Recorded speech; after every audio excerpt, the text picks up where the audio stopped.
नमस्कार दोस्तों, मैं हेमंत कुमार आपके अपने चैनल लीला मदन मोहन के प्रांगण में आप सबों का एक बार फिर से स्वागत करता हूं।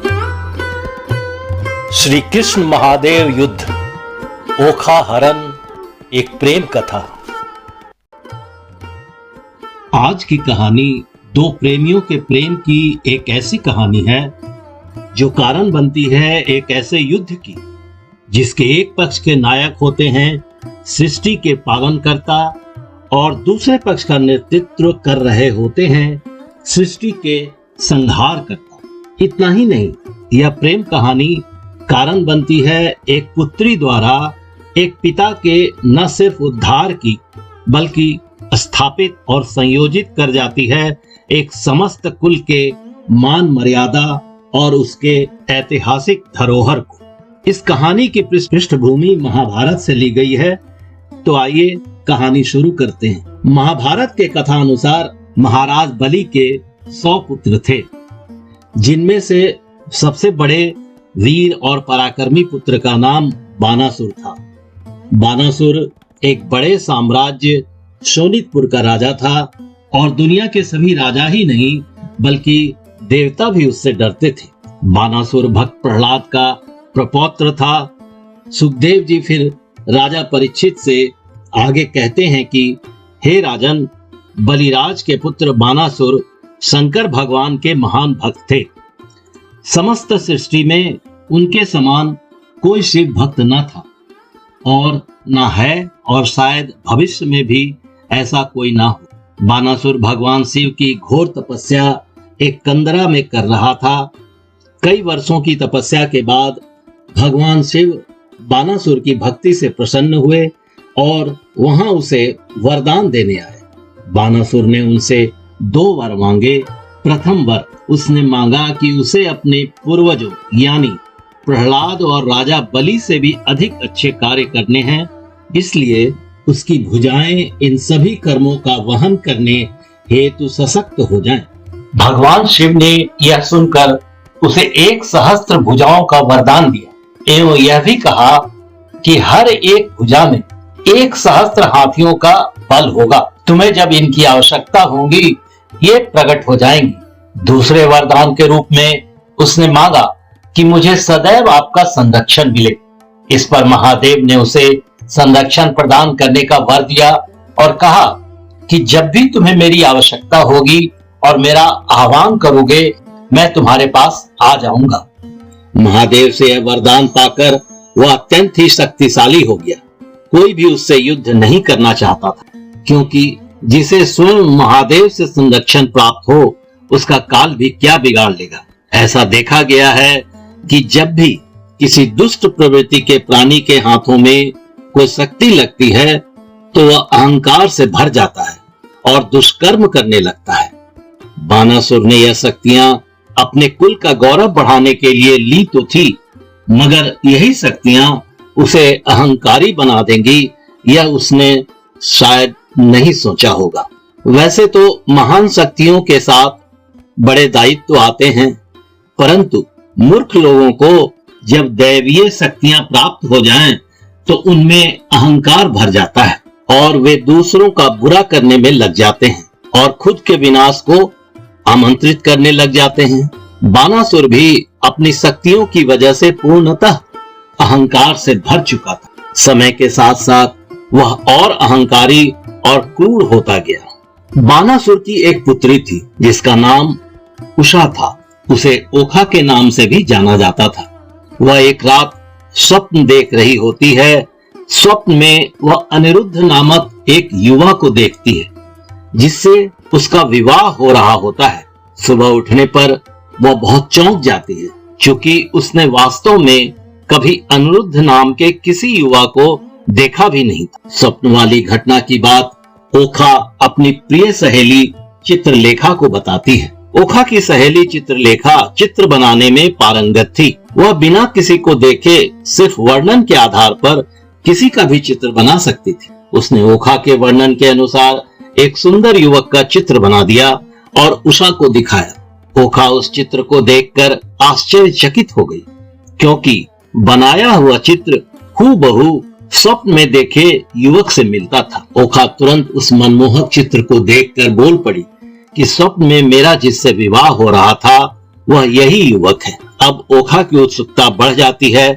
वह कहती है कि प्यारी सखी चित्रलेखा, तुम किसी भी तरह इस युवक को यहाँ मेरे पास ले आओ। अगर तुम ऐसा ना कर पाई तो मैं अपने प्राण त्याग दूंगी। चित्रलेखा योग विद्या में भी पारंगत थी। उसने अपनी इस सिद्धि से जान लिया कि अनिरुद्ध नाम का वह युवक भगवान श्री कृष्ण के पौत्र हैं। इसके बाद वह आकाश मार्ग से द्वारिका नगरी की ओर उड़ चली ताकि अनिरुद्ध का हरण कर सके। लेकिन द्वारिका में आकर अनिरुद्ध का हरण करना इतना भी सहज नहीं था। वहां पर श्री कृष्ण भगवान के सुदर्शन चक्र का पहरा था। चित्रलेखा अभी कोई उपाय सोच ही रही थी कि वहां नारद जी आ पहुंचे। चित्रलेखा और नारद जी के बीच कुछ संवाद हुआ। फिर उसके बाद नारद मुनि पहरेदार सुदर्शन चक्र के साथ संवाद करने का प्रयास करने लगे। इसी स्थिति का लाभ उठाते हुए चित्रलेखा द्वारिका में दाखिल हो गई। महल के भीतर जाकर उसने अपनी योग विद्या की मदद से अनिरुद्ध को पलंग समेत उठा लिया और सोनितपुर ले आई, जहां उसे ओखा के महल में रख दिया। एक दूसरे के बारे में जानने के उपरांत दोनों उषा और अनिरुद्ध के मन जुड़ गए। वह एक दूसरे को खूब पसंद करने लगे। इसलिए ओखा और अनिरुद्ध गुप्त रूप से एक दूसरे की संगत में रहने लगे। कुछ समय बाद ओखा के शरीर में कुछ बदलाव देखकर किसी द्वारपाल को शंका हुई और उसने यह बात बानासुर को बता दी। फिर क्या था, गुस्से में आग बबूला हुए बानासुर ने पूरे महल में तलाशी करवाई। इस दरमियान उन्होंने अनिरुद्ध को वहां पाया और उन्हें पकड़ने के लिए सैनिकों को भेजा। अनिरुद्ध ने उन सैनिकों को परास्त कर दिया, जिसके बाद तो बानासुर का गुस्सा 7वें आसमान पर जा पहुंचा और उसने अनिरुद्ध को नागपाश में बांध लिया। दूसरी तरफ द्वारिका में अनिरुद्ध को ना पाकर सब चिंता में पड़ गए। तभी नारद जी ने वहां पहुंचकर अनिरुद्ध के बारे में सूचना दे दी। इसके बाद यदुवंशी सेना समेत बलराम और श्री कृष्ण सब सोनितपुर पहुंचे। इन सब ने मिलकर बानासुर की भव्य नगरी को चहुओर से घेर लिया। बानासुर भी अपनी शक्ति के मद में चूर था। ऊपर से वह अपमानित भी महसूस कर रहा था। वह भी सेना समेत वहां लड़ने आ पहुंचा। शिव जी ने पूर्व काल में बानासुर को युद्ध में साथ देने का वचन दिया था, इसलिए पुत्रों सहित वह बानासुर का साथ देने आ पहुंचे। तब कृष्ण भगवान और शिव जी का भयंकर युद्ध हुआ। इस युद्ध में कई अन्य राजाओं ने भी बानासुर की तरफ से श्री कृष्ण भगवान के विरुद्ध भीषण युद्ध किया। अंत में बानासुर और कृष्ण भगवान का भयंकर युद्ध हुआ, जिसमें कृष्ण भगवान ने सुदर्शन चक्र से बानासुर के कई हाथ काट दिए। तब बानासुर का पराभव देख महादेव कृष्ण भगवान के पास आए और कहा कि हे प्रभु, यह बानासुर मेरा प्रिय भक्त है और देवी पार्वती ने उन्हें अपना पुत्र माना है, इसलिए वह मुझे भी अत्यंत प्रिय है। मैंने इसे अभय दान भी दिया है, इसलिए आप उस पर कृपा करो। तब कृष्ण भगवान बोले, बानासुर का घमंड उतारने के लिए ही मैंने उसके हाथ काटे हैं और 4 हाथ जो बाकी रहे हैं उसे धारण करके बानासुर अब आपका पार्षद बनकर चारों ओर से निर्भय रहेगा। इसके बाद बानासुर भी कृष्ण भगवान के समीप आकर नमन करता है और भगवान श्री कृष्ण से अपने अपराध की क्षमा याचना करता है। फिर बानासुर अनिरुद्ध को नागपाश से मुक्त कर ओखा के साथ रथ पर बैठाकर वहां उपस्थित कराता है। तब श्री कृष्ण उन दोनों को लेकर द्वारिका लौटते हैं, जहां भगवान श्री कृष्ण ओखा को पास बैठाकर उस पर प्रसन्न होकर कहते हैं कि हे पुत्री, तुम्हें जो मांगना है मांग लो, आज मैं बहुत प्रसन्न हूं। इस पर ओखा भगवान कृष्ण से प्रार्थना करती है कि हे प्रभु, मेरे पिता को एक पुत्र दो जिससे उनका वंश आगे बढ़े। इस बात पर कृष्ण भगवान ने उन्हें तथास्तु कहा। इस तरह बानासुर को एक पुत्र हुआ जिसका नाम गयासुर रखा गया। इसी गयासुर के नाम पर गया नगरी बसी। इसी गया नगर को बानासुर का पुत्र कहा जाता है, जहां यह मान्यता है कि वहां सभी देवी देवता हमेशा विद्यमान रहते हैं। आज भी गया जी में श्राद्ध तर्पण करने से पितृ मुक्ति होती है। इस तरह भगवान श्री कृष्ण ने शिव जी, बानासुर, ओखा और अनिरुद्ध सबकी लाज रखी और सबों का बेड़ा पार किया। ऐसा मानना है कि इस पावन कथा को चैत्र माह में सुनने पर भक्तों का कल्याण होता है।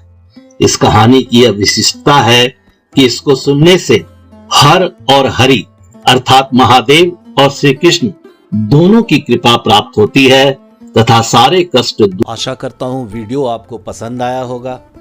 अगर पसंद आया हो तो वीडियो को लाइक जरूर कर दीजिएगा। एक बात और, अगर आप इस चैनल पर नए हैं तो चैनल को सब्सक्राइब कर दीजिएगा और बेल आइकन को भी प्रेस कर दीजिएगा, जिससे मेरे नए वीडियो का नोटिफिकेशन वीडियो अपलोड होते ही आपको मिल जाए।